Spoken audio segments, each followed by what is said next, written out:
આગામી દક્ષિણ સૌરાષ્ટ્રના ભાગમાં 3 ઘડી અથવા તો 3 દિવસમાં સારો વરસાદ આવવાની શક્યતા રહેશે.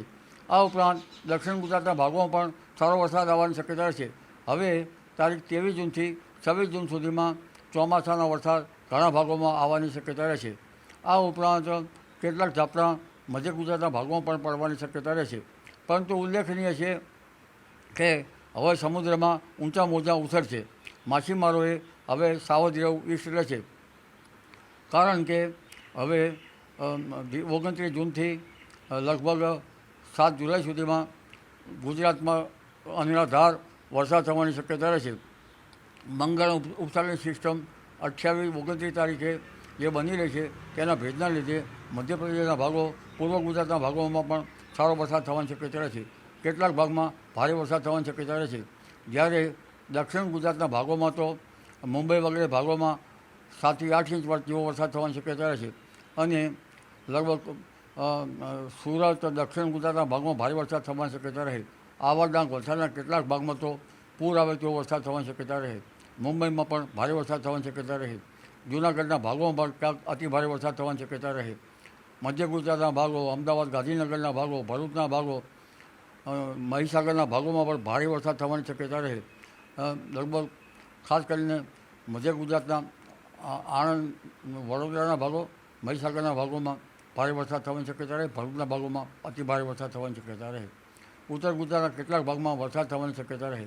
સાબરકાંઠાના ભાગો, પંચમહાલના ભાગો, અરવલ્લીના ભાગોમાં કેટલાક ભાગમાં વાવણી લાયક વરસાદ થવાની શક્યતા રહે. પંચમહાલના ભાગોમાં ભારે વરસાદ થવાની શક્યતા રહે. મધ્યપ્રદેશના ભાગોમાં ભારે વરસાદ થતાં નર્મદામાં બંધની ઊંચાઈમાં પાણી વધી શકે. એટલે હવે ખેડૂત ભાઈઓ માટે ધીરે ધીરે રાહતના સમાચાર છે. આદ્રા નક્ષત્રમાં વરસાદ થશે, ખાડા ખાબોચિયા ભરાશે અને નાણાં તળાવ ભરાશે. તો પછી 7મી જુલાઈ બાદ નદી નાળા છલકાવાની શક્યતા રહેશે. એક એટમોસ્ફેરિક વેવ જેવો પણ જુલાઈ માસમાં આવવાની શક્યતા રહેશે. જેના કારણે ગુજરાતમાં સારો વરસાદ થવાની શક્યતા રહેશે.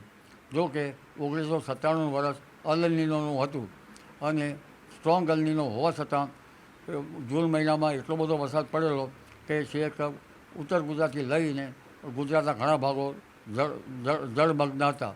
એવું કહેવાય છે કે મહેસાણામાં ધાબા પર ભેંસ ચડી ગઈ હતી. એવું એક કહેવત કે એવું ઉક્તિ જાણવા મળેલ હતી. પણ સચરાચર વરસાદ હતો.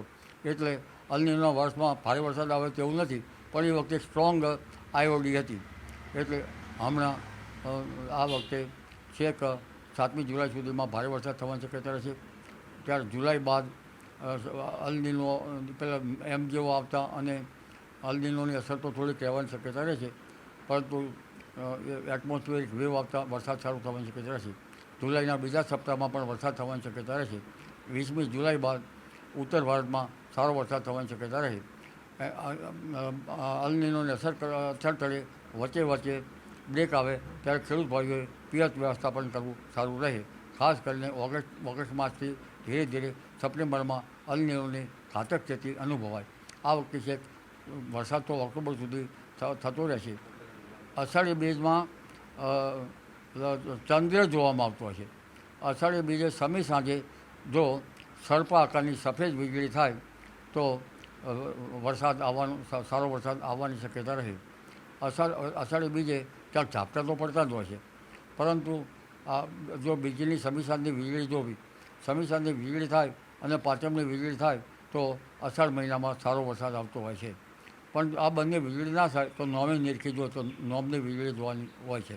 એટલે જે તે વરસાદ તો અષાઢ સુદ બીજની સમી સાંજની વીજળી જોવાનું અને અષાઢ સુદ પાંચમની વીજળી આવે તો પછી વરસાદ સારો થઈ જતો હોય છે.